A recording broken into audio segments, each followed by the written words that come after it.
En moins de 9 ans, le Bénin passe de l'ombre à la lumière. De 2016 à 2026, les réalisations dans le domaine énergétique se comptent en nombre. En bonne place, le projet P2AE.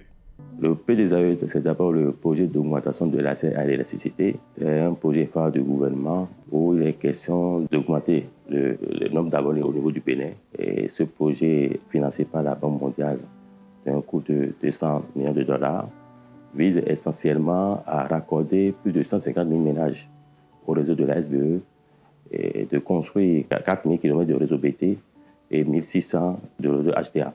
En dehors du P2AE, le renouvellement du réseau électrique national et la réalisation à Togben du poste de 15 000 volts doté de fibres optiques alimente le circuit touristique de la route des pêches, une manière d'anticiper sur les projets immobiliers et hôteliers.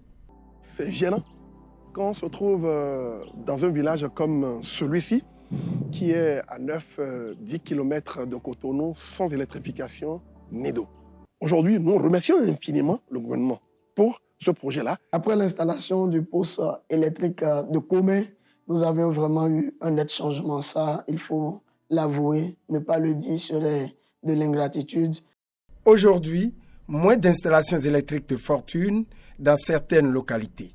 Pour avoir une stratégie résiliente, le gouvernement avait pris donc l'option de mettre en place une centrale dual fuel qui est capable de fonctionner au gaz, mais aussi de fonctionner au fioul lourd ou au gasoil. Donc ça fait que la centrale de Maria-Glita, qui opère aujourd'hui depuis 2019, est une centrale assez résiliente, assez robuste, qui a une disponibilité de plus de 95% sur les 6 années, un peu plus de 6 années de fonctionnement qu'elle a déjà connu. C'est une centrale entièrement moderne et qui remplit pleinement ses fonctions. Les ménages et les entreprises accompagnent la vision.